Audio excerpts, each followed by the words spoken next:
ប្រាក់99,000សម្រាប់ថ្លៃចុះឡានបើខ្វះមួយកាក់ក៏ចុះមិនបានដែរល្ងាចស្អែកបើអ្នកមិនបកស្រាយទេខ្ញុំនឹងដកខ្លួនឆៅហឺលុយ99,000នេះជាគំនិតរបស់នាងឬគាត់ជាអ្នកបង្ខំឲ្យនាងនិយាយ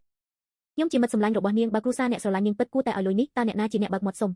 ឆៅហឺមើលមុខខ្ញុំហើយឆ្លើយមកគូឈួនខ្ញុំមិនមែនចង់បានលុយទេ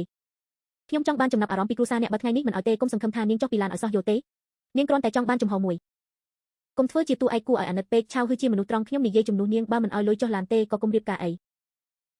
2 ឆ្នាំហើយឆៅហឺខ្ញុំធ្លាប់បណ្ដោយឲ្យនាងលំបាកទេឥឡូវនាងយកអាពាហ៍ពិពាហ៍មកបង្ខំគ្រួសារខ្ញុំឲ្យបើកលុយវ៉ាន់និយាយត្រូវមែនលុយរៀបការសំបីតែបន្តិចក៏អ្នកមិនហ៊ានចំណាយចុះតម្រាំរៀបការរួចខ្ញុំកាន់តែគ្មានសង្ឃឹមហើយជួនកូនកុំធ្វើឲ្យឆៅហឺពិបាកចិត្តអីម៉ាក់មានលុយបង្វិលក្នុងកាតយកទៅប្រើសិនទៅនេះបានហៅថាចេះយកការបើដឹងខ្លួនយូរហើយក៏ចាប់បាត់ចាំបាច់ឲ្យកូនក្រមុំរងចាំក្នុងព្រឹកធ្វើអីម៉ាក់កុំឲ្យលុយនោះជាលុយទុកទិញទំនិញឲ្យហាងថ្ងៃនេះគ្រួសារអ្នកមិនផ្ដល់តម្លៃឲ្យខ្ញុំតើខ្ញុំរៀបការទៅតើគេនឹងឲ្យតម្លៃខ្ញុំទេចង់ដឹងគេឲ្យតម្លៃអត់សួរខ្ញុំទៅហេតុអ្វីត្រូវឲ្យមនុស្សពេញមួយឡានឃើញខ្ញុំបង្ខំឲ្យម៉ាក់ប៉ាអង្ក្បាលគ្រាន់តែគេយំពីម៉ាត់អ្នកក៏ទុនជ្រាយលុយមិនឲ្យបន្តិចទៀតអ្នកនឹងរងទុក្ខ2 ឆ្នាំហើយខ្ញុំធ្លាប់ឲ្យនាងរងទុក្ខពេលណាថ្ងៃនេះនាងជឿគេមិនជឿខ្ញុំទេកុំយកពាក្យលែងលះមកគំរាមខ្ញុំមានចំហរបស់ខ្ញុំតើវាខុសត្រង់ណាបើគេស្រឡាញ់នាងពិតគេត្រូវតែយកលុយចេញមកនិយាយសិនជួនប៉ាទៅខ្ចីលុយសិនមិនអាចឲ្យអាពាហ៍ពិពាហ៍នេះចាប់ត្រឹមនេះទេប៉ាថ្ងៃនេះមិនបាច់ខ្ចីអ្នកណាទេខ្ញុំចង់រៀបការជាមួយឆៅហឺមិនមែនចង់ទិញនាងចុះឡានទេបើអ្នកហ៊ានរុញនាងចុះពីឡានឆៅហឺនឹងមិនងាកក្រោយទៀតទេឆៅហឺទ្វារឡាននេះមិនបាច់បើកឲ្យទេអាពាហ៍ពិពាហ៍យើងចាប់ត្រឹមនេះចុះសូមអរគុណភ្ញៀវទាំងអស់គ្នាចំពោះពិធីជប់លៀងថ្ងៃនេះខ្ញុំចៅប៉ៃនឹងជាអ្នករ៉ាប់រងគូឈួនអ្នកធ្វើបែបនេះនៅចំពោះមុខមនុស្សច្រើនហេតុអ្វីមិនរៀបការជាមួយខ្ញុំសិនថ្ងៃនេះធ្វើឲ្យគ្រប់គ្នាខកខានពេលវេលាជាកំហុសគ្រួសារគូរបស់ខ្ញុំលុយអាំងប៉ាវទាំងអស់ខ្ញុំនឹងសងវិញឥឡូវនេះសងលុយវិញក៏ត្រូវតែធ្វើឲ្យសមរម្យទុកឲ្យឆៅហឺអង្គុយយំក្នុងឡានបែបនេះតើឯងជាមនុស្សប្រុសបែបណាមហូបរៀបចំរួចរាល់ហើយឲ្យមនុស្សចាស់និងក្មេងញ៉ាំសិនទៅរឿងរបស់ខ្ញុំកុំអស់ពាល់អ្នកអស់គ្នាលុយអាប៉ាវខ្ញុំនឹងជូនម្ដងគ្រួសារថ្ងៃនេះធ្វើឲ្យអ្នកទាំងអស់គ្នាអស់សំណើចហើយម៉ាក់យកបញ្ជីឈ្មោះមកឲ្យខ្ញុំនឹងជាអ្នកសងវិញកុំអន់ក្បាលជំនួសខ្ញុំទៀតអីមួយស្រីកុំអន់ក្បាលអីកំហុសមិនមែននៅកូនក្មេងទេឥឡូវធ្វើជាគួរឲ្យអាណិតមានប្រយោជន៍អីកូនក្រមុំនៅតែក្នុងឡានតើអ្នកមិនខ្វល់មែនទេចៅឡាវសុនរំខានអ្នកជូនពួកគេត្រឡប់ទៅវិញផងខ្ញុំនឹងផ្ដល់លុយឲ្យទ្វេដងគូឈួនអ្នកបណ្ដេញខ្ញុំចេញបែបនេះមែនទេអ្នកមិនត្រូវការខ្ញុំទៀតហើយមែនទេអ្នកធ្វើឲ្យម៉ាក់ប៉ាខ្ញុំអន់ក្បាលនៅចំពោះមុខមនុស្សច្រើនបែបនេះតើគិតថាការរៀបការនេះនៅមានផ្លូវបន្តទៀតទេទៅចុះកុំងាកក្រោយគេកំពុងនិយាយបែបនេះដើម្បីឲ្យនាងមានទុកបីបន្តិចទៀតដល់ផ្ទះកុំនិយាយផ្ដេសផ្ដាសនិយាយថាគ្រូសាគូជាអ្នកចាប់ផ្ដើមខឹងហើយបណ្ដេញនាងត្រឡប់មកវិញតែគាត់មិនបានបណ្ដេញខ្ញុំទេគឺខ្ញុំដែលមិនបានគិតឲ្យល្អិតល្អន់នាងនៅតែការពារគេទៀតថ្ងៃនេះនាងមិនបានអង្ក្បាលបន្តិចទៀតម៉ាក់ប៉ានាងក៏នឹងមិនអាចងើបមុខរួចដែរនិយាយថាអ្នកមីងឆៅហឺត្រូវបានគេបញ្ជូនត្រឡប់មកវិញគេថែមទាំងលែងលះនៅចំពោះមុខអ្នកអតីតទៀតពិតជាខ្លាំងដែរណាស់ឆៅហឺអ្វីដែលនាងនិយាយពិតមែនទេកុំមើលមុខនាងមើលមុខម៉ាក់ហើយនិយាយមកឆៅហឺអ្វីដែលនាងនិយាយពិតមែនទេកុំមើលមុខនាងមើលមុខម៉ាក់ហើយនិយាយមកម៉ាក់គូឈួនបែបនេះគឺជាខ្ញុំដែលមិនព្រមចុះពីឡានសិនចុះលុយថ្លៃចុះឡាននោះអ្នកណាឲ្យនាងទៅទាគេចូលក្នុងផ្ទះសិនទៅអ្នកណាក៏កុំទាន់មកសួរនាំអ្នកមីងកុំខ្លាចនាងគឺគ្រួសារគូជាអ្នកមិនឲ្យតម្លៃនាងសិនម៉ាក់គឺជាខ្ញុំដែលបើកមាត់សុំតែគំនិតនេះមិនមែនជាខ្ញុំទេដែលគិតឃើញមុនកំណត់ពេលណាពេលគ្រួសារយើងពិភាក្សាដំណើរការពិធីរៀបការខ្ញុំមិនដែលលើពីលុយនេះសោះអ្នកមីងឥឡូវយុវជនសម័យថ្មីគេរៀបការបែបនេះឯងធ្វើតេស្តសាកល្បងមុនរៀបការមិនមែនជាការខុសច្បាប់ទេយប់មិញលីងវ៉ាន់និយាយថាបើមិនធ្វើតេស្តថ្ងៃក្រោយខ្ញុំនឹងត្រូវគ្រួសារគូមើលងាយឆៅហឺមុនរៀបការបងសំបីតែម៉ាក់ប៉ាក៏មិនពិភាក្សាផងខ្ញុំខ្លាចអ្នកទាំងអស់គ្នាស្ដីបន្ទោសហើយក៏ខ្លាចអ្នកទាំងអស់គ្នាគិតថាខ្ញុំមិនទុកចិត្តគាត់មែនហើយពូអ្នកមីងនាងខ្លាចត្រូវគេធ្វើបាបខ្ញុំជួយនាងពិនិត្យមើលតើខ្ញុំខ្លាចជាមនុស្សអាក្រក់តាំងពីពេលណាពិនិត្យមើលគឺការទារលុយបន្ថែមនៅមុខទ្វារផ្ទះពិនិត្យមើលគឺធ្វើឲ្យអាពាហ៍ពិពាហ៍របស់គេលីមែនទេនាងបាននិយាយពីអ្នកយ៉ាងម៉េចកុំខ្លាចពាក្យអាក្រក់និយាយការពិតចេញមកនាងនិយាយថាខ្ញុំគ្រាន់តែអង្គុយក្នុងឡានមិនចុះគ្រូសាគូនឹងភ័យស្លន់ស្លោហើយនឹងបញ្ចេញចិត្តស្មោះត្រង់របស់គេមកខ្ញុំគ្រាន់តែរំលឹកនាងថាប្រុសមុនរៀបការតែងតែចិត្តទូលាយដល់ពេលជប់ផ្ទះហើយទៅពិបាកនិយាយដូច្នេះអ្នកសារភាពថានាងជាអ្នកបង្រៀនមែនទេអ្នកមីងកុំដាក់កំហុសលើខ្ញុំបើគ្រូសាគូមានចិត្តស្មោះពិត99,000ជាលុយច្រើនអ្វីទៅនោះជាលុយដែលគេត្រៀមទុកបើខាងយកមកបង្វិលមិនមែនឲ្យនាងមកទានៅមុខទ្វារបែបនេះទេម៉ាក់លីងវ៉ាន់ខ្លាចខ្ញុំរៀបការទៅរងទុកអ្នកកុំបន្ទោសគេបើអ្នកស្រឡាញ់នាងពិតគួរតែណែនាំឲ្យគេនិយាយឲ្យច្បាស់មិនមែនបង្រៀនឲ្យគេទាលុយនៅចំពោះមុខមនុស្សច្រើនទេខ្ញុំណាដឹងថាគ្រូសាគូចិត្តចង្អៀតបែបនេះឲ្យមិនបានក៏កុំរៀបការទៅពាក្យដែលនាងនិយាយមិនមែនជាការណែនាំឆៅហឺទេគឺជាការញុះញង់លីងវ៉ាន់ហេតុអ្វីមិនឲ្យខ្ញុំចុះពីឡានខ្ញុំរារាំងនាងព្រោះខ្លាចនាងត្រូវគ្រូសាគូធ្វើឲ្យយំពីដករួចក៏ព្រមតាមនាងរៀបការ មិនមែនជារឿងដែលនាងត្រូវទៅទាមទារហួសហេតុបែបនេះទេបាក់ខ្ញុំខុសហើយតែពេលនោះខ្ញុំពិតជាខ្លាចពាក្យសម្ដីរបស់គេមែនខ្ញុំពិតជាភ័យខ្លាំងណាស់ប៉ាទៅសួរម៉ាក់ប៉ាឲ្យច្បាស់មិនមែនគេនិយាយអ្វីក៏ជឿតាមនោះទាំងអស់ទេលីងវ៉ាន់នាងគ្រាន់តែជាមិត្តសម្លាញ់របស់នាងមិនមែនជាអ្នកមានសិទ្ធិសម្រេចចិត្តជាមួយនាងទេរឿងថ្ងៃនេះគឺជាស្នាដៃរបស់នាងមែនទេបានពួកអ្នកទាំងអស់គ្នាការពារគ្រួសារគូមែនទេបើអញ្ចឹងខ្ញុំនឹងធ្វើឲ្យដឹងពេញទីក្រុងតែម្ដងបើអ្នកហ៊ានបង្ហោះអ្វីផ្ដេសផ្ដាសយើងនឹងស្រាយរឿងថ្ងៃនេះពីដើមដល់ចប់ឲ្យច្បាស់លីងវ៉ាន់នាងកុំបង្កបញ្ហាបន្តទៀតអីបានពួកអ្នកថាតើខ្ញុំបង្កបញ្ហាទៀតមែនទេឥឡូវនេះខ្ញុំនឹងបង្ហោះវីដេអូឲ្យមើលគ្រូសាគូមិនមែនចិត្តធ្វើជាមនុស្សខ្លាចនោះទេខ្ញុំនឹងឲ្យគ្រប់គ្នាឃើញថាពួកគេសម្ដែងបែបណាយប់នេះខ្ញុំនឹងធ្វើឲ្យគេមកសុំទោសខ្ញុំឲ្យគ្រប់គ្នាដឹងថាខ្ញុំមិនបានខុសទេមិញគ្រប់គ្នាចូលមកក្នុងផ្ទះក្នុងគ្រប់មានរឿងអ្វីទៀតមានគេបង្ហោះវីដេអូកាត់ត្រង់ឈុតគូឈួនបិទឡានមនុស្សប្រុសចិត្តចង្អៀតបែបនេះវីដេអូត្រង់អ្នកបិទឡានមើលទៅមិនសមសោះគេគ្រាន់តែបង្ខំខ្លាំងពេកហើយអ្វីពួកអ្នកមិនសួរពីរឿងទាលុយប៉ាកុំឆ្លោះគ្នាគេប្រញាប់គឺបង្ហាញថាគេមានទោសក្នុងចិត្តម៉ាក់គេបង្ហោះមែនថែមទាំងកាត់យកតែឈុតគូឈួនបិទឡានមកទៀតតែឥឡូវនេះទៅផ្ទះគ្រូសាគូឆៅហឺដល់ហើយនាងត្រូវនិយាយដោយខ្លួនឯងកុំពួនពីក្រោយគេទៀតត្រូវបង្ហាញចំហទទួលស្គាល់កំហុសខ្ញុំនិយាយរឿងនេះចាប់ផ្ដើមពីខ្ញុំមិនអាចឲ្យគាត់មករងតែម្នាក់ឯងទេមែនទេកុំតន់យំនិយាយការពិតសិនអ្នកណាឲ្យនាងទៅទាគេទាពេលណានិយាយឲ្យច្បាស់មកម៉ាក់ខ្ញុំខ្លាចគេថាក្រឡាច់ដាក់មិត្តភ័ក្តិហើយលែងរាប់អានខ្ញុំនាងត្រូវនិយាយការពិតឲ្យច្បាស់មិនមែនដើម្បីគេចវេះទេគឺដើម្បីឲ្យគ្រប់គ្នាដឹងថាអ្នកណាជាអ្នកបង្កបញ្ហាដល់មុខផ្ទះខ្ញុំនឹងជួយសម្រួលឲ្យតែនាងត្រូវតែចូលទៅសុំទោសដោយខ្លួនឯង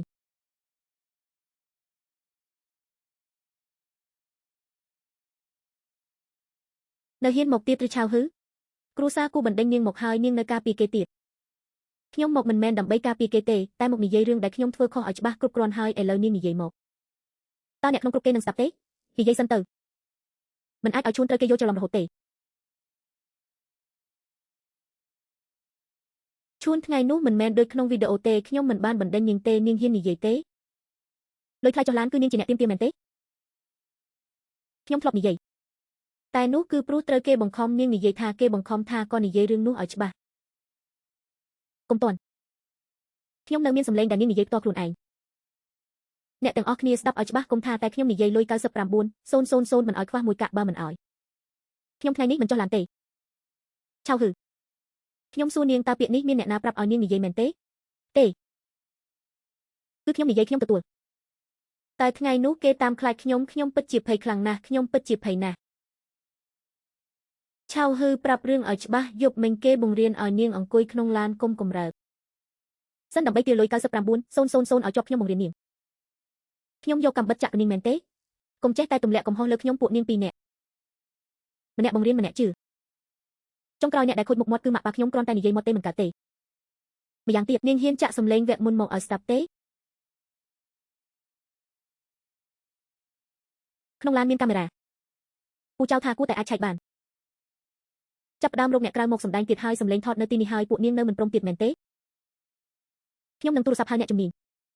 ឲ្យអ្នកជំនាញមកស្ដាប់ទាំងវីដេអូកាត់និងសម្លេងខ្លះមិនអាចយកមកវិនិច្ឆ័យថាអ្នកណាพูดនោះទេចុះឥឡូវខ្ញុំគួរជាអ្នកណាប្រាប់ខ្ញុំមកតើភស្តាំងពិតប្រាកដនៅឯណារកសម្លេងថតពេញរកតែកុងឡានរកអ្នកដែលនៅក្បែរឡានពេលនោះមកនិយាយឲ្យខ្លីគឺចង់ពន្យាពេលមែនទេបានហៅសាក់សីមកស្អែកជួបគ្នានៅកណ្ដាលទីក្រុងឲ្យគ្រប់គ្នាសម្រេចនាងមានសម្លេងពេញហេតុអ្វីមិនបើកខ្លាចថាស្អែកនាងភ័យហើយថាតើខ្ញុំបង្ខំនាងទៀតស្អែកមនុស្សច្រើនអ្នកណាទៅរកក៏គ្រប់គ្នាឃើញដែរឆៅហឺនាងហ៊ានទៅទេ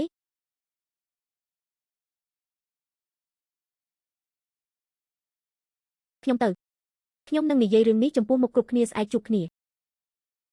ពូតាំងខ្ញុំបង្ហោះហើយស្អែកជួបគ្នានៅកណ្ដាលទីក្រុងបើឆៅហឺហ៊ានមកខ្ញុំនឹងបើកសម្លេងពេញឲ្យស្ដាប់នាងត្រូវតែបើកសម្លេងពេញពិតមែនណាពេញឬមិនពេញស្អែកស្ដាប់ហើយនឹងដឹងខ្លួនឯងឆៅហឺស្អែកកុំឲ្យខ្ញុំមានតែពាក្យពាក់កណ្ដាលទៀតឲ្យសោះខ្ញុំសុំទោសសិន99,000គឺខ្ញុំជាអ្នកបើកមាត់ទាខ្ញុំមិនហ៊ានយកអាពាហ៍ពិពាហ៍មកលេងសើចទេកុំតន់ប្រញាប់សុំទោសនាងនិយាយសិនតើគ្រូសាគូបានលែងលះនៅចំពោះមុខមនុស្សច្រើនមែនទេមិនមែនគេជាអ្នកបណ្ដេញខ្ញុំទេគឺជាខ្ញុំដែលមិនព្រមចុះពីឡាន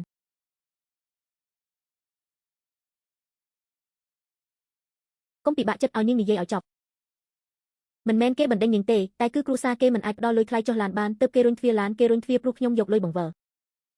របស់ម្ដាយគេទៅបង្ខំគេរឿងនេះមិនដូចក្នុងវីដេអូទេឥឡូវនាងកំពុងតែជួយគ្រួសារគូគុំនិយាយពីរឿងលុយបង្វិលអី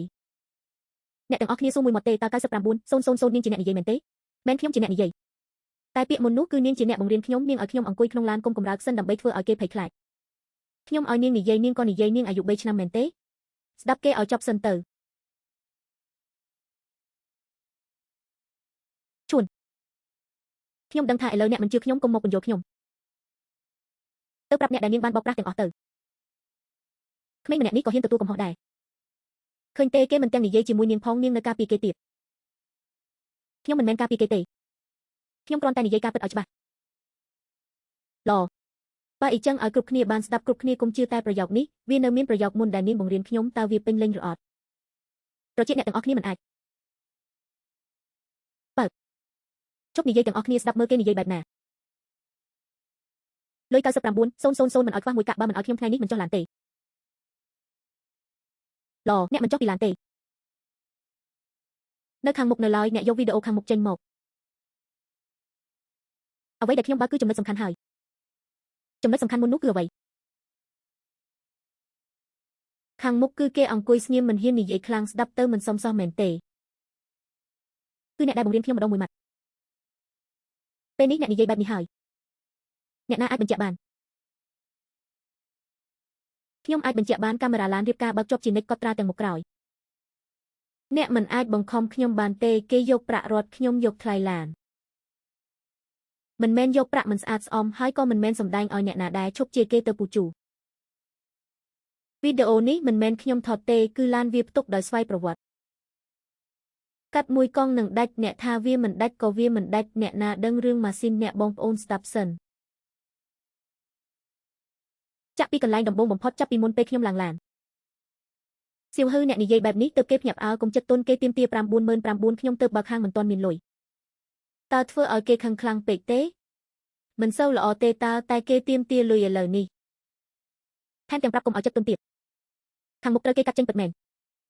ខ្ញុំខុសដែលជឿគេតែគេពិតជាជំរុញខ្ញុំម្ដងមួយជំហានលីនវ៉ាន់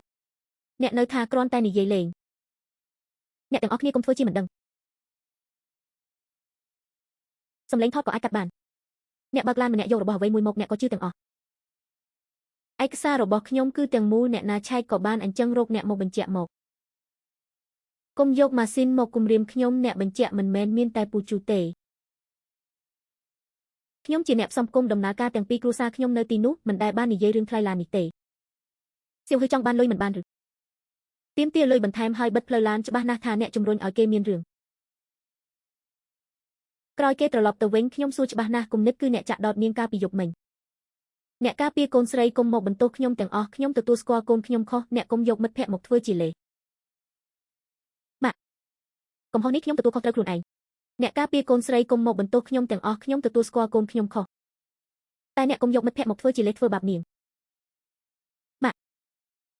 កំហុសនេះខ្ញុំទទួលខុសត្រូវខ្លួនឯងខ្ញុំបានមើលវីដេអូក្នុងក្រុមហើយវីដេអូដែលកាត់ចេញនោះមិនមែនជាការបកស្រាយទេអ្វីដែលខ្ញុំផុសគឺការពិតការដែលសៀវហឺទាមទារលុយគឺជារឿងពិតយកតែពាក់កណ្ដាលមកបោកបញ្ឆោតអ្នកដទៃនេះក៏ត្រូវទទួលខុសត្រូវដែរលុបវីដេអូចេញឥឡូវនេះលុបក៏លុបអ្នកទាំងអស់គ្នាព្រួតគ្នាមកលើខ្ញុំម្នាក់តើមានសមត្ថភាពអីលុបវីដេអូគឺដើម្បីបញ្ឈប់ការខូចខាតអ្នកដែលបានចែករំលែកទៅហើយអ្នកក៏ត្រូវតែចេញមកបកស្រាយខ្ញុំនឹងប្រាប់អ្នកទាំងអស់គ្នាឲ្យច្បាស់ពីអ្វីដែលខ្ញុំបានធ្វើខុសមិនឲ្យអ្នកណាទទួលខុសជំនួសខ្ញុំទេអ្នកឈប់សម្ដែងជាមនុស្សល្អទៅវីដេអូលុបហើយពេញចិត្តនៅអ្នកទាំងអស់គ្នាពេញចិត្តហើយមែនទេឈប់សម្ដែងទៅអ្នកណាជាអ្នកចាប់ផ្ដើមផុសលើអនឡាញអ្នកទាំងអស់គ្នាមើលឃើញច្បាស់ណាស់អ្នកលុបវីដេអូបានតែអ្នកមិនអាចលុបអ្វីដែលអ្នកធ្លាប់ធ្វើបានទេលៀបគឺខ្ញុំត្រូវគេធ្វើបាបខ្លាំងណាស់អ្នកជួយរកយុត្តិធម៌ឲ្យខ្ញុំផងនៅមានទូរស័ព្ទទៀតគេហៅអ្នកណាមកក៏ខ្ញុំមិនខ្លាចដែរខ្ញុំសុំទោសអ្នកដែលគួរទទួលបានការសុំទោសជាមុនសិនមើលគ្រួសារគោមើលញាតិមិត្តអ្នកលើកនេះគឺនិយាយឲ្យអ្នកទាំងអស់គ្នាបានស្ដាប់ខ្ញុំដឹងហើយខ្ញុំលែងកិច្ចវាហើយពូកូមីងឈួនស៊ីខ្ញុំសុំទោសខ្ញុំយកពាក្យដែលគេបង្រៀនមកប្រើជាមួយគ្រួសារអ្នកខ្ញុំខុសដែលជាមនុស្សជាស្រាលខ្ញុំក៏ខុសដែលយកពិធីមង្គលការមកធ្វើជាការសាកល្បងអ្នកនិយាយឲ្យចប់សិនកុំឲ្យអ្នកណាជំនួសទៀត ខ្ញុំនិយាយដោយខ្លួនឯងប៉ាម៉ាក់ខ្ញុំក៏សុំទោសអ្នកទាំងពីរដែរខ្ញុំមិនបានសួរឲ្យច្បាស់ធ្វើឲ្យមុខមាត់គ្រួសារត្រូវអាម៉ាស់ដឹងខុសហើយកុំគ្រាន់តែយំត្រូវកែប្រែយ៉ាងណាឲ្យគេមើលឃើញថ្ងៃក្រោយខ្ញុំមិនយកពាក្យអ្នកណាជាគំនិតទៀតទេកូនប្រុសគ្រួសារកូនមិញខ្ញុំក៏បាននិយាយពាក្យអាក្រក់ដែរសុំទោសផងមិនបានមើលវីដេអូឲ្យពេញលេញហើយយកទៅចែករំលែកបន្តគឺពួកយើងខុសនិយាយគ្នាដឹងរឿងក៏បានហើយកុំយកពាក្យសម្ដីមកចាក់ដោតបេះដូងកូនប្រុសខ្ញុំទៀតក៏កុំជេរពាសវាពាសកាលទៀតសៀវហឺថ្ងៃនេះអ្នកអាចក្រោកឈុំនិយាយបានខ្ញុំទទួលស្គាល់តែពាក្យដែលធ្វើឲ្យគេជឿចាប់មិនមែនថាធ្វើដូចជាមិនមានរឿងអ្វីកើតឡើងទេខ្ញុំដឹងខ្ញុំមិនសុំឲ្យអ្នកអត់ទោសឲ្យខ្ញុំភ្លាមទេខ្ញុំនឹងកែប្រែអ្វីដែលខុសសិនអញ្ចឹងចាប់ផ្ដើមពីការជប់ឲ្យអ្នកដទៃសម្រេចចិត្តជំនួសអ្នកទៅ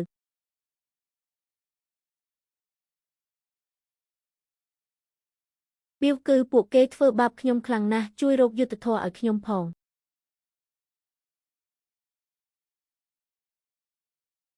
អ្នកណាមានសមត្ថភាពខ្លាំងម្ល៉េះគឺកូជួនគ្រួសារកូគេធ្វើឲ្យខ្ញុំគ្មានមុខមាត់ក្នុងទីក្រុងគ្រួសារកូដែលលក់ស៊ុបនោះមែនទេមែនហើយគឺគេនឹងហាងស៊ុបគ្រួសារកូខ្ញុំដឹងហើយថ្ងៃព្រឹកធ្លាក់គេវល់ខ្លាំងណាស់បៀវគឺពួកគេនាំគ្នាធ្វើបាបខ្ញុំនៅផ្សារទៀតកូជួនបានដៃធ្វើដែរទេគេមិនបានធ្វើអីទេតែគ្រប់ពាក្យសម្ដីធ្វើឲ្យខ្ញុំត្រូវអន់ក្បាលនោះវាជាមនុស្សចេះតែគិតច្រើនអ្នកមិនមែនថាថ្ងៃស្អែកហ៊ានធ្វើបាបខ្ញុំទេ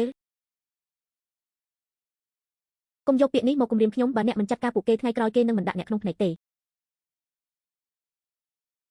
គ្រួសារកូគ្រាន់តែជាអ្នកលក់ស៊ុបតើអាចធ្វើរឿងអ្វីបាន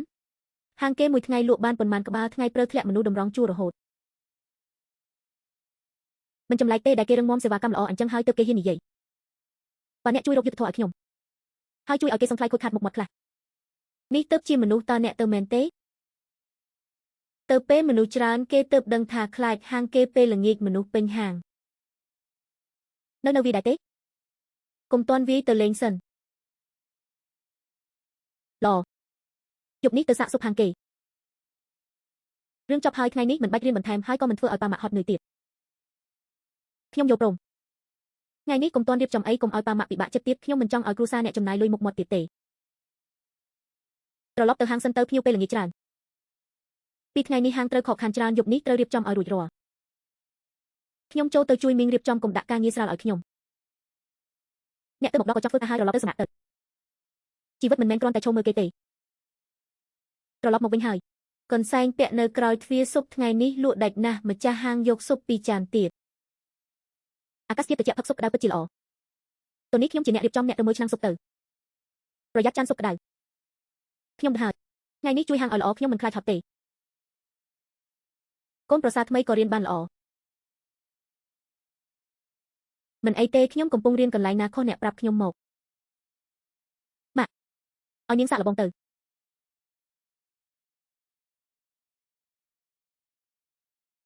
ហាងស៊ុបគ្រួសារសិនមែនទេលក់ដាច់ណាស់តើអ្នកណាមានរឿងទៅនិយាយគ្នានៅក្នុងហាងកុំតន់អីកុំលក់ស៊ុបលឿនពេករងចាំពួកយើងទៅដល់ប៉ាទូរស័ព្ទអ្នកណាមិនដឹងដែរស្ដាប់ទៅមិនមែនមកញ៉ាំអីទេតើលីនវ៉ាន់រកអ្នកណាទៀតម៉ាក់រៀបចំទទួលភ្ញៀវឲ្យល្អប៉ាអ្នកក៏មានកំហឹងអីខ្ញុំចង់ដឹងថាអ្នកណាហ៊ានមកបង្កហេតុនៅហាងខ្ញុំកុំតន់តបអីខ្ញុំទៅរៀបចំទៅនៅមាត់ទ្វារសិនសៀវហឺឈរក្រោយខ្ញុំគូជួននៅឯណាឲ្យគេចេញមកឈប់លក់ស៊ុបទៅបៀវគឺថ្ងៃនេះមករកគេអ្នកទាំងអស់គ្នាកុំតន់អីខ្ញុំទៅហៅគេអ្នកគឺប៉ារបស់គូជួនមែនទេបានលើទូរស័ព្ទហើយមែនទេខ្ញុំមិនចូលចិត្តនិយាយដែរទេមានរឿងនិយាយមកហាងស៊ុបតែភ្ញៀវកំពុងញ៉ាំអីកុំមកបង្កហេតុនៅទីនេះកូនប្រុសអ្នកធ្វើឲ្យខ្ញុំគ្មានមុខមាត់ខ្ញុំមកផឹកស៊ុបមិនបានឬបៀវគឺពួកគេមួយក្រុមនេះបង្ខំឲ្យខ្ញុំលុបវីដេអូថែមទាំងអាម៉ាស់មកខ្ញុំជាសាធារណៈលីនវ៉ាន់រឿងនៅផ្សារនិយាយច្បាស់ហើយអ្នកកុំទាញភ្ញៀវមកពាក់ព័ន្ធស្ដាប់ឲ្យច្បាស់អ្នកមានគ្នាច្រើនមាត់ច្រើនខ្ញុំជាស្រីត្រូវគេធ្វើបាបឬគ្រូសាសិនអ្នកចេះរកស៊ីមែនសម្លុតគេហើយនៅលក់ដាច់ទៀតគ្មានអ្នកណាធ្វើបាបនាងទេគឺគេជាអ្នកចាប់ផ្ដើមផ្សាយព័ត៌មានមិនពិតខ្ញុំគ្រាន់តែប្រាប់ឲ្យគេលុបវីដេអូពិតឬមិនពិតអ្នកជាអ្នកកំណត់ថ្ងៃនេះខ្ញុំមកទាមទារយុត្តិធម៌ឲ្យគេវាគឺបញ្ឈប់ទៅរឿងនេះខ្ញុំខុសហើយកុំមកបង្កហេតុក្នុងហាងទៀតអ្នកកុំមកធ្វើជាមនុស្សល្អអ្នកនៅខាងគ្រួសារសិនគឺចង់ឃើញខ្ញុំអាម៉ាស់មែនទេសៀវហឺអ្នកថយក្រោយទៅគេហៅអ្នកមកបង្កហេតុមិនមែនការសុំទោសរបស់អ្នកអាចដោះស្រាយបានទេខ្ញុំមិនវាយហាងមិនវាយមនុស្សទេលីនវ៉ាន់បាត់បង់មុខមាត់គ្រួសារអ្នកត្រូវសងអ្វី គេជាអ្នកធ្វើខុសខ្លួនឯងហេតុអ្វីគ្រួសារខ្ញុំត្រូវចេញលុយ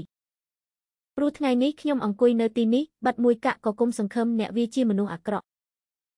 ក្នុងហាងនៅមានភ្ញៀវគុំធ្វើរឿងឲ្យជ្រុលពេកពូអ្នកក៏គុំមកធ្វើជាអ្នករងគ្រោះគឺកូនប្រុសអ្នកតែធ្វើឲ្យខ្ញុំគ្មានមុខមាត់ពួកយើងមិនដោះស្រាយគ្នាក្រៅច្បាប់ហើយក៏មិនចំណាយលុយដែរអ្នកចង់បានយុត្តិធម៌គឺដោះស្រាយតាមច្បាប់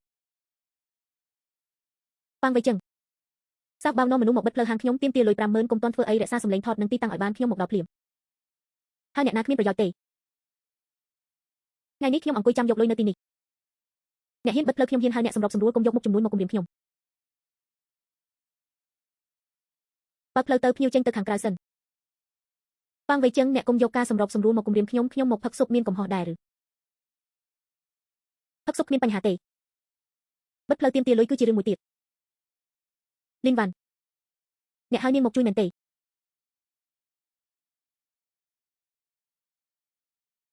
រឿងនេះវាខុសទម្រង់ហើយ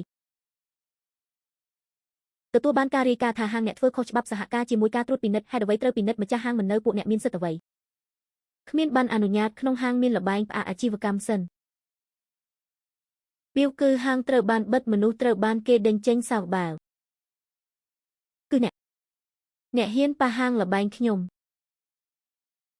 គឺអ្នកខ្លួនឯងដែលធ្វើឲ្យរឿងនេះបែកការណ៍សៅបាវឥឡូវចាក់ចេញពីហាងស៊ុបទៅកុំធ្វើឲ្យរឿងកាន់តែធំបៀវគឺឬមួយត្រឡប់ទៅវិញសិនហាងមានរឿងធំហើយកូជួនអ្នកពិតជាខូខើណាស់ហ៊ានរាយការណ៍ហាងខ្ញុំអ្នកមកបិទផ្លូវទាមទារលុយហាងខ្ញុំកុំទោសគេដែលរាយការណ៍ពីអ្នកថ្ងៃនេះខ្ញុំត្រឡប់ទៅមិនមែនខ្លាចទេគឺហាងមានរឿងថ្ងៃក្រោយកុំទោសខ្ញុំដែលមិនរាក់ទាក់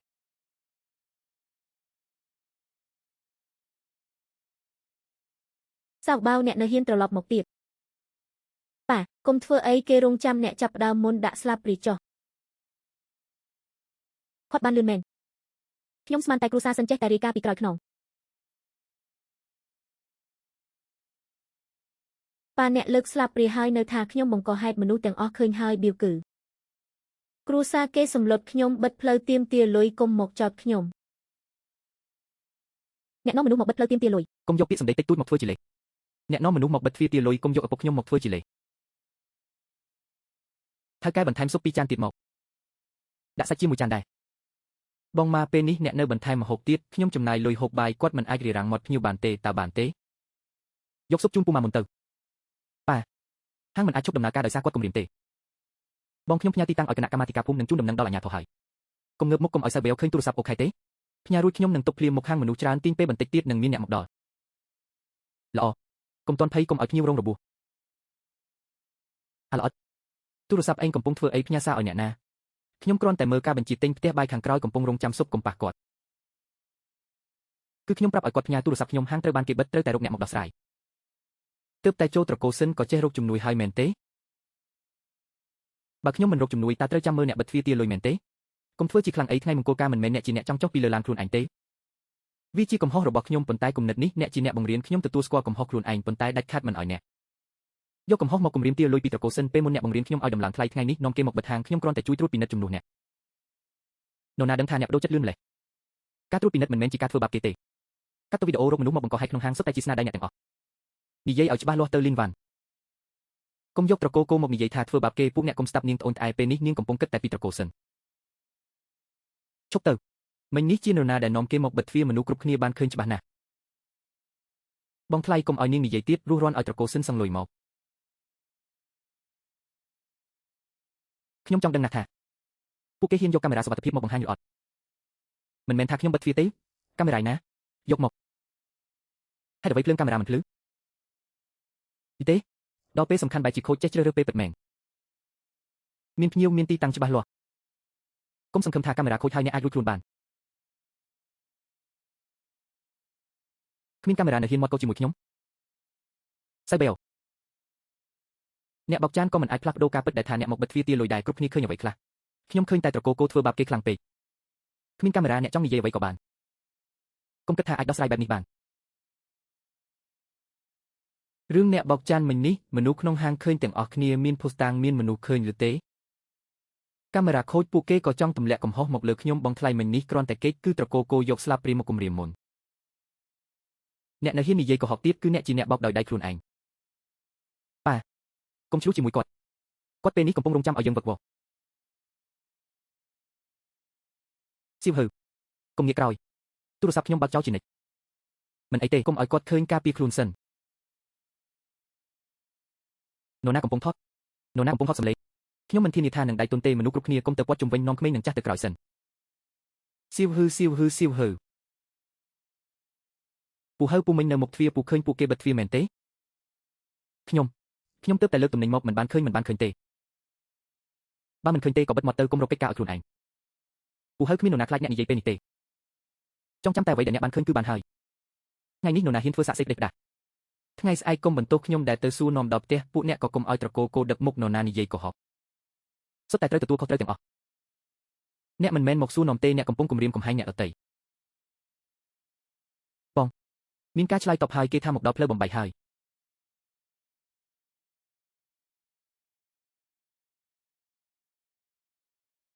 ជប់ទាំងអស់គ្នាហាមកម្រើកបើកទ្វារឲ្យភ្ញៀវចេញទៅមុនយើងទទួលបានទីតាំងហើយអ្នកពាក់ព័ន្ធទាំងអស់កុំចាក់ចេញពីកន្លែងកើតហេតុមកដល់ទាន់ពេលណាស់ត្រកូលគោជាអ្នកដើមមុនអ្នកទាំងឡាយជួយវិនិច្ឆ័យផងបានរឿងបិទទ្វារថតសម្លេងនិយាយតាមលំដាប់លំដោយមកខ្ញុំក៏មានរឿងចង់និយាយដែរ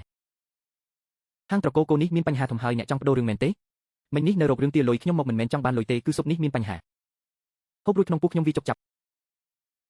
មិញអ្នកចង់បានប្រមើលពេលនេះថាស៊ុបមានបញ្ហាបដូរចិត្តលឿនណាស់រឿងទាំងពីរនេះបំបែកពីគ្នាខ្ញុំដោះស្រាយមួយសិនកុំយកមួយមកគៀបសង្កត់មួយទៀត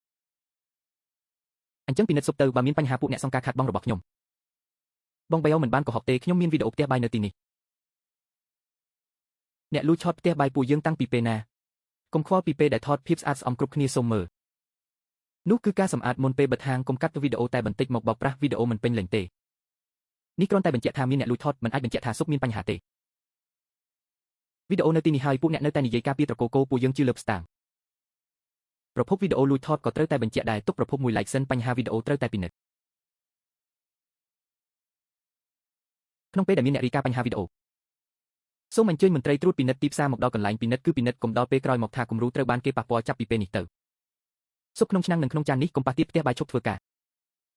ទាំងអស់គ្នាថយឲ្យឆ្ងាយពីឆ្នាំងស៊ុបទទួលបានការជូនដំណឹងមកពិនិត្យកន្លែងកាត់ហេតុតើឆ្នាំងណាចានណាដែលមានបញ្ហាឆ្នាំងនេះទើបលក់ឲ្យភ្ញៀវចាននោះនៅលើទៅសៅបៀវវិកខ្ចប់គំរូសិនកុំឲ្យអ្នកណាប៉ះវាទៀតវិកខ្ចប់ទៅមានបញ្ហាពិតមែនឬត្រកូលគោកុំសង្ឃឹមបានបើខាងទៀតគំរូត្រូវបានវិកខ្ចប់ហើយមើលវិកគេបាត់ទិញទំនិញកំណត់ត្រាសម្រាប់មេរោគនិងលំហូរទិន្នន័យសិនខ្ញុំទៅយកទំនិញថ្ងៃនេះនិងកំណត់ត្រាគឺនៅក្នុងផ្ទះបាយសៀវភៅកន្នីនរណាក៏ចេះបំពេញដែរកុំយកក្រដាស2 3សន្លឹកមកបោកគ្នាកំណត់ត្រាមានមុនពេលអ្នកមកដល់មិនមែនទើបនឹងធ្វើទេមានបញ្ហាអ្វីពួកយើងត្រួតពិនិត្យឲ្យច្បាស់នេះជីវិតគេបិទសាច់ជាមលេខទូរស័ព្ទអ្នកផ្គត់ផ្គង់ពេលវេលាសុទ្ធតែមានទាំងអស់កំណត់ត្រាសម្រាប់មេរោគក៏មានដែរគឺធ្វើមុនពេលបើកហាងនៅពេលរសៀលខ្ញុំនឹងថតរក្សាទុកខ្ញុំនឹងតាក់ទងអ្នកផ្គត់ផ្គង់ដើម្បីផ្ទៀងផ្ទាត់សៀវភៅមួយគំនោចង់លៀងកំហុសពូកែសម្ដែងណា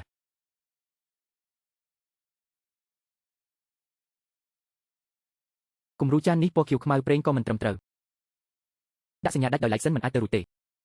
ស៊ុបក្នុងឆ្នាំងពួកយើងជាពណ៌ស្ទឹកដោះគោជានិច្ចទេគេថាពណ៌មិនត្រឹមត្រូវហើយចាំសិនចាននេះមិនមែនជាចានធម្មតារបស់ហាងយើងទេ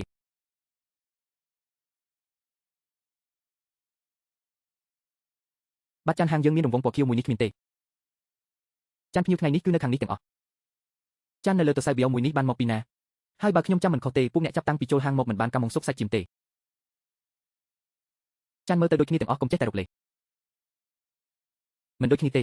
លំនាំពណ៌ខៀវនៅបាត់ចានមិនដូចគ្នាពេលនេះនិយាយថាចានត្រូវបានគេបដូរមែនទេខ្ញុំនិយាយមិនទាន់ចប់ទេមិញនេះកូនចៅអ្នកជាអ្នកលើកចាននេះមកខ្ញុំបានឃើញនរណាឃើញចេញមុខមកកុំលាក់ខ្លួននៅក្រោយក្នុងក្រុមនេះមានអ្នកផ្ញើសារថាពួកយើងលក់ស៊ុបសាច់ជៀមធ្វើឲ្យមនុស្សពលហើយថែមទាំងភ្ជាប់រូបថតពេលខ្ចប់ទៀតនរណាថតគ្រប់គ្នាដាស់តឿនអ្នកចិត្តខាងមានកំហុសអ្វីបើពិតជាមានបញ្ហាពិតមែនតើនរណាទទួលខុសត្រូវគំរូមិនទាន់ពិនិត្យផងពួកអ្នកកាត់ទោសមុនគឺជារឿងបំផ្លៃបងក្នុងក្រុមមានអ្នកថាអាហារដឹកជញ្ជូនយប់នេះត្រូវសង្វិញទាំងអស់ហើយក៏មានអ្នកស្រែកថាអត់ឈប់មកខាងទុកខ្ញុំសង្វិញសិនចុះចាំពិនិត្យច្បាស់សិនសឹមថាម្ដងទៀតខ្ញុំក៏សងកូនក្មេងនៅផ្ទះកំពុងរងចាំបើមានបញ្ហាអ្នកណារ៉ាប់រងបានសង្វិញបានខ្ញុំចុះឈ្មោះឲ្យអ្នកដែលហូបមិនទាន់អស់សង្វិញតាមស្ថានភាពដើមគ្រប់គ្នាស្ដាប់ខ្ញុំប៉ាអង្គុយចុះសិនកុំប្រញាប់ពន្យល់ស៊ុបនេះខ្ញុំលក់ជាង10ឆ្នាំហើយហេតុអ្វីក៏ខ្លាយជាគ្រឿងញៀនទៅវិញ ប៉ាកាន់តែប្រញាប់កាន់តែវឹកវរចុះបញ្ជីសង្វិញឲ្យច្បាស់លុយសងគ្រប់កាក់គ្រប់ផ្សេង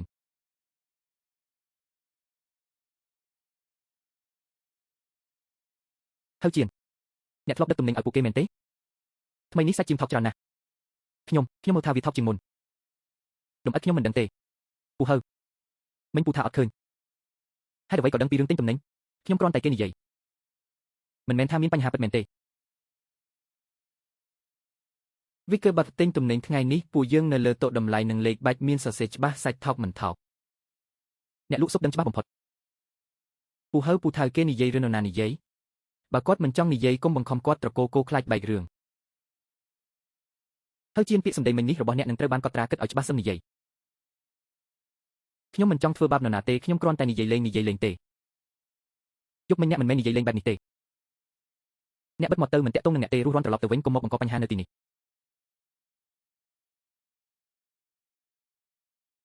បងស្រីសៀវហឺប៉ាខ្ញុំយប់មិញបានទទួលបារីមួយកញ្ចប់ពីសើបៀវអ្នកច្បាស់ទេថាជាសើបៀវឲ្យរឿងនេះនិយាយផ្ដេសផ្ដាស់មិនបានទេខ្ញុំឃើញគាត់ចេញពីបន្ទប់លេងបៀបារីទុកនៅក្រោមប្រអប់ទំនិញកុំតន់ឆេវឆាវការពារខ្លួនឯងឲ្យល្អអ្នកត្រឡប់ទៅផ្ទះសិនកុំឲ្យប៉ាអ្នកដឹងអ្នកនឹងទៅសួរលីនវ៉ាន់មែនទេមិនបាច់សួរទេនាងមាត់រឹងខ្ញុំត្រូវឲ្យនាងនិយាយដោយខ្លួនឯងលីនវ៉ាន់ជេរគ្នាបន្តិចខ្ញុំចង់ដោះស្រាយរឿងនេះដោយសម្ងាត់អ្នករកខ្ញុំធ្វើអីចង់ឲ្យខ្ញុំសុំទោសតកូឲ្យលោកសាចោលមែនទេខ្ញុំទ្រាំមិនបានទេក្នុងហាងគេសឹងលុយវិញពូក៏ចិត្តទ្រាំមិនបានដែរចុះចាញ់តាំងពីដើមមកបញ្ចប់បាត់ទៅហើយចាំបាច់ត្រូវមកបែកបាក់គ្នាដោយចង់ខ្ញុំគ្រាន់តែចង់ដឹងត្រូវធ្វើដូចម្ដេចអ្នកទើបព្រមឈប់ឲ្យត្រកូលគោទទួលស្គាល់ថាម្ហូបមានបញ្ហាសឹមសឹងលុយនឹងសុំទោសគំរូមានបញ្ហាពិតមែនឬ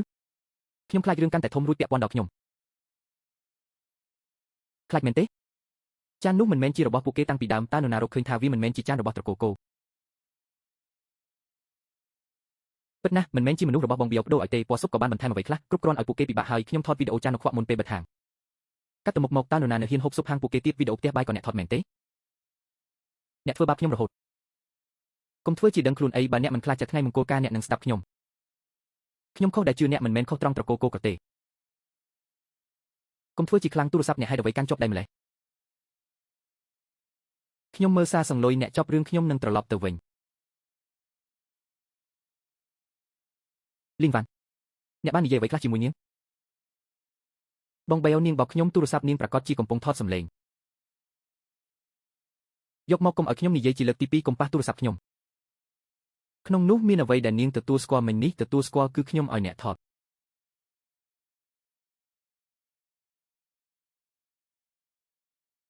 បែកហើយមើលតើអ្នកយកវាចេញមកយ៉ាងម៉េចពួកអ្នកបដូរចាននាងទៅតែនិយាយទាំងអស់ហើយ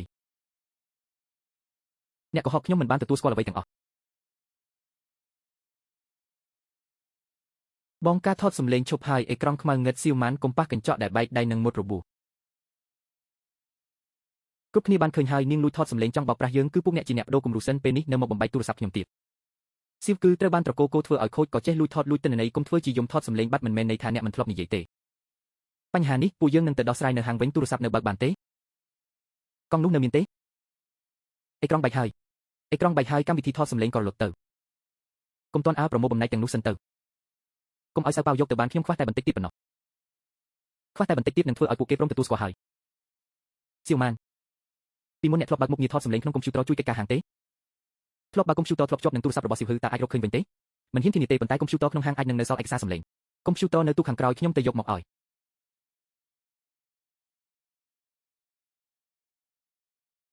រកឃើញហើយខ្សែនៅភ្ជាប់គ្រាន់តែយូរហើយមិនបានបើកយកមកដាក់លើតុសិនមក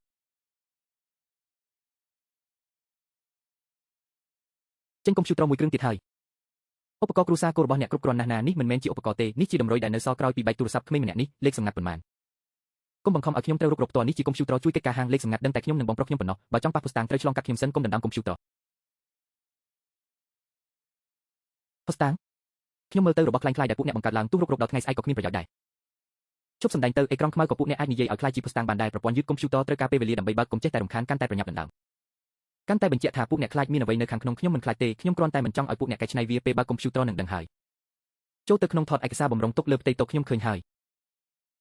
កុំប៉ះកុំព្យូទ័រខាងក្នុងនោះអាចនឹងមានសំឡេងដែលទើបតែថតបាន អាចនឹងមានបើយកចេញមិនបានគុំនៅទីនេះគំរាមកំហែងគេសៀវម៉ានចម្លងចេញមកសិនកុំទាន់បើកសំឡេងខ្លាំងថតរូបឯកសារនោះទុកផងមិនស្រួលទេអេក្រង់ខ្មៅហើយភ្លើងធម្មពលក៏រលត់មុននេះថតឯកសារទើបតែចេញមកសោះហេតុអ្វីស្រាប់តែដាច់ភ្លើងឃើញទេគឺគ្មានសំឡេងថតតតែសោះអូបន្លាយពេលយូរចាញ់បោកគេហើយមែនទេរបស់ខ្លាំងខ្លាយគឺនៅតែជាខ្លាំងខ្លាយបើខ្មៅហើយឈប់សម្ដែងទៅយប់នេះបញ្ចប់ត្រឹមនេះទាំងអស់គ្នាចេញទៅឲ្យផុតអេក្រង់ខ្មៅហើយមិនទាន់បានចម្លងថតឯកសារផងតើវាបាត់ទៀតហើយមែនទេមុននេះទើបតែឃើញថតឯកសារសោះអ្នកទាំងអស់គ្នាកុំប៉ះកុំព្យូទ័របន្សល់ទុកខ្សែភ្លើងនឹងរន្ធភ្ជាប់តាមស្ថានភាពដើមសិនកុំប្រញាប់អេក្រង់ខូចមិនមែនមានន័យថាទិន្នន័យបាត់នោះទេថាស្រឹងនៅឡើយត្រូវបិទចិត្តកុំព្យូទ័រនេះសិនយប់នេះនរណាក៏កុំប៉ះវាភស្តុតាងមិនអាចយកទៅបានទេថ្ងៃស្អែកគណៈកម្មាធិការភូមិនឹងបើកការសម្របសម្រួលជាសាធារណៈទោលគ្នាផ្ទាល់បើចង់បើកចំហគឺបើកចំហទៅខ្ញុំចាំមើលថាគ្រូសាគោអាចលាក់បាំងអ្វីបានទៀតយកព្រមភស្តុតាងទាំងអស់និយាយគ្នាថ្ងៃស្អែកបងប្រុសប្រដាប់ព្យួរនៅណាព្យួរនៅមាត់ទ្វារឲ្យអ្នកដែលមកមើលរឿងនៅថ្ងៃស្អែកឃើញមុនគេពួកអ្នកហ៊ានបិទផ្លូវចូលផ្ទះខ្ញុំមែនទេសរសេរនេះគ្រាន់តែជាការដាស់តឿនអ្នកជិតខាងមិនមែនជាពួកអ្នកឯណាម្យ៉ាងទៀតការដែលហាងពួកអ្នកត្រូវគេឆែកគឺដោយសារតែនរណាម៉ាក់កុំទៅទីនោះថតរូបទុកសិនទៅថតទៅថ្ងៃស្អែកនឹងមានរឿងល្អសម្រាប់ពួកអ្នកហើយពួកយើងទៅខ្ញុំមិនខ្លាចការសងប្រាក់វិញទេខ្ញុំខ្លាចអ្នកជិតខាងមើលងាយគ្រួសារពួកយើងម៉ាក់គុំយំនៅមាត់ទ្វារសាយភេមខ្លាំងណាស់ខ្ញុំជូនម៉ាក់ចូលក្នុងបដានោះខ្ញុំនឹងបញ្ជូនទៅជាភស្តុតាងខ្ញុំទៅលាងឆ្នាំងស៊ុបសិនថ្ងៃស្អែកយកមកប្រើបានទៀតថាសឹងអាចអានទិន្នន័យបានចម្លងរូបភាពទិន្នន័យសិនកុំទាន់ប៉ះឯកសារដើមនេះគឺជាសំឡេងមុនពេលទូរស័ព្ទត្រូវបានគេទម្លាក់ទាំងអស់កុំទាន់បើកសំឡេងខ្លាំងត្រូវផ្ទៀងផ្ទាត់ឲ្យពេញលេញសិននៅមានកំណត់ត្រាពេលបន្សល់ទុកសារផងគ្រាន់តែមានមួយវគ្គនេះក៏អាចបញ្ជាក់ថាពួកគេបានដូរគំរូទំនិញឯកសារសំឡេងដែលស្ដារបានកាលពីយប់មិញខ្ញុំបានចម្លងទុកពីច្បាប់ហើយថ្ងៃនេះនិយាយតែជាមួយភស្តុតាងប៉ុណ្ណោះការសម្របសម្រួលជាសាធារណៈចាប់ដើមអ្នកណានិយាយអ្នកនោះចុះហត្ថលេខាកុំដណ្ដើមនិយាយបានខ្ញុំក៏ចង់ឃើញដែរថាគ្រូសាគោនឹងដោះសារខ្លួនឯងដោយរបៀបណាអញ្ចឹងនិយាយម្ដងមួយមកកុំយកការយំរំខានមកគៀបសង្កត់គេទៀត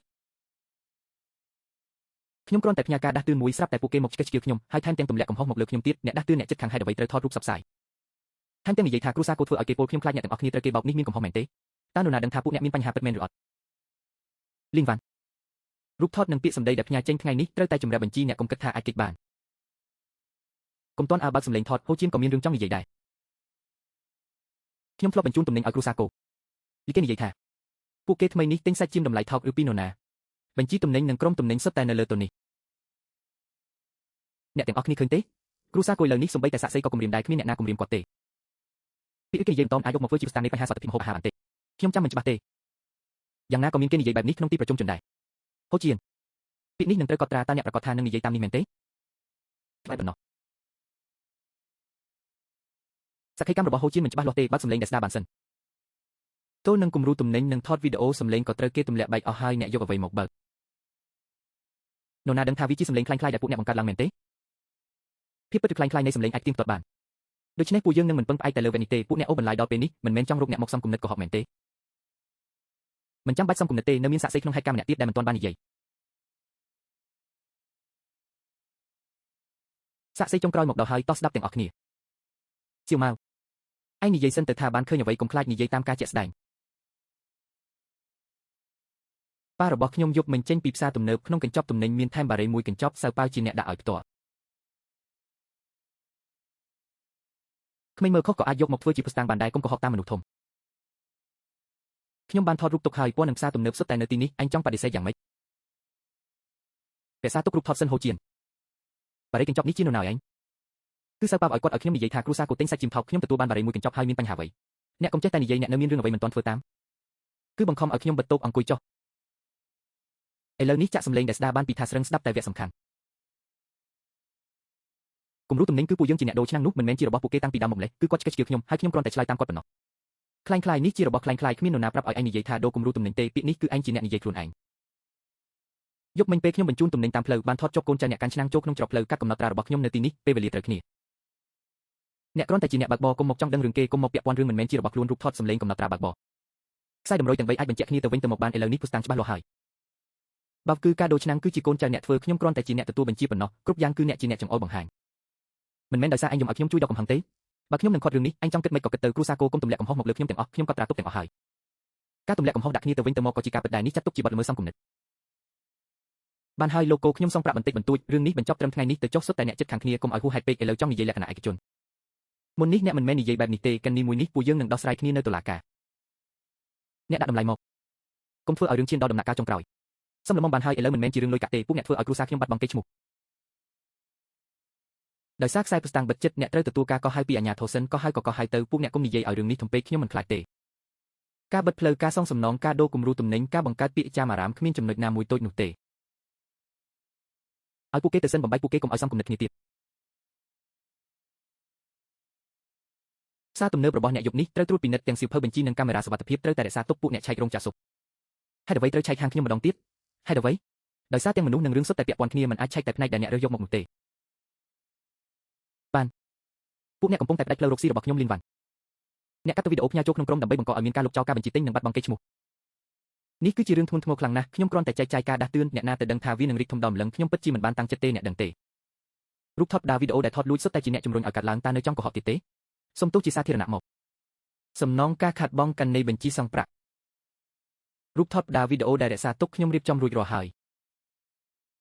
យរបស់ទាំងនេះអាចរកកេរ្តិ៍ឈ្មោះត្រឡប់មកវិញបានមែនទេតើអាចបំពេញបានពេញលេញដែរឬអត់នោះជារឿងមួយទៀតប៉ុន្តែការទទួលខុសត្រូវតែសរសេរឲ្យច្បាស់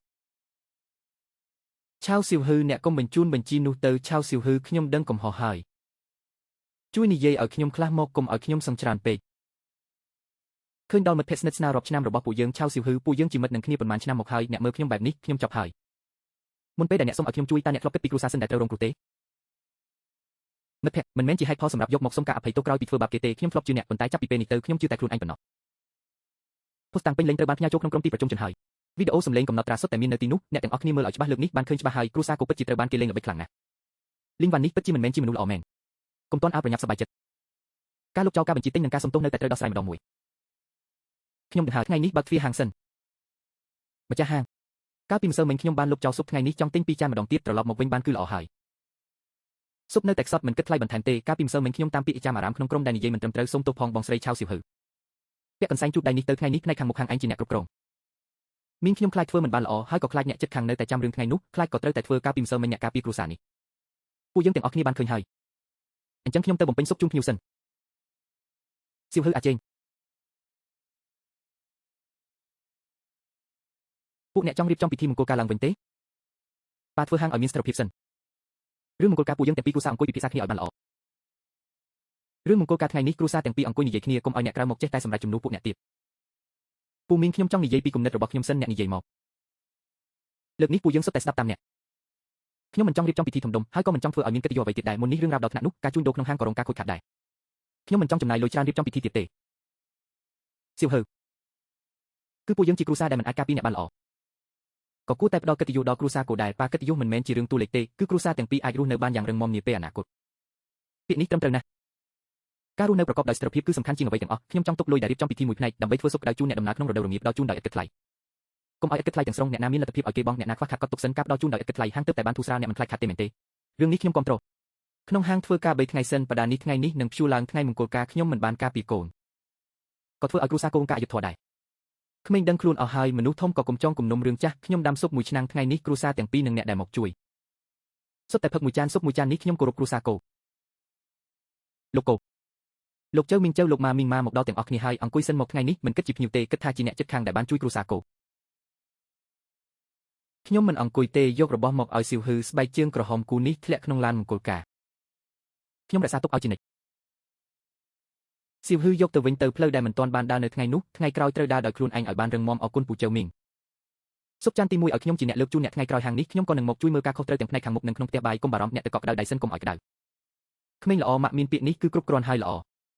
អញ្ចឹងថ្ងៃនេះស៊ុបចានទី1ពួកយើងម្ដាយកូនលើកជាមួយគ្នាកុំឲ្យកំពប់លោកចៅមីងចៅលោកម៉ាថ្ងៃនេះស៊ុបចាននេះខ្ញុំជាអ្នករ៉ាប់រងមិនរ៉ាប់រងជាកិច្ចការមួយទៀតពួកយើងមកមើលថាពួកអ្នកបើកហាងពិតមែនឬអត់ភស្តុតាងអ្នកចិត្តខាងពួកយើងដឹងក្នុងចិត្តហើយកុំនិយាយពាក្យគួរសំពេកស៊ុបក្តៅអ្នកត្រឡប់មកវិញគឺល្អហើយថ្ងៃមុនធ្វើឲ្យអ្នកទាំងអស់គ្នាពិបាកចិត្តទឹកចិត្តនេះខ្ញុំនឹងចងចាំបដាស៊ុបក្តៅព្យួររួចហើយអ្នកដំណើរឆ្លងកាត់មើលឃើញអ្នកណាបងបានគឺបងអ្នកណាខ្វះខាតកត់ទុកសិនកុំឲ្យគេត្រូវឃ្លានក្នុងរដូវរងាគំនិតនេះល្អរូបភាពនៃការចង់រស់នៅប្រកបដោយស្ថិរភាពបើចង់បានបែបនោះថ្ងៃក្រោយដានេះត្រូវព្យួររាល់ថ្ងៃសាយភៀមកាន់តែខ្លាំងកាន់តែត្រូវភ្លឺច្បាស់សៀវជីងមាត់ទ្វារមានភ្ញៀវមកហើយខ្ញុំទៅទទួលភ្ញៀវសិនស៊ុបនេះឲ្យខ្ញុំកុំឲ្យបែកនេះឲ្យអ្ន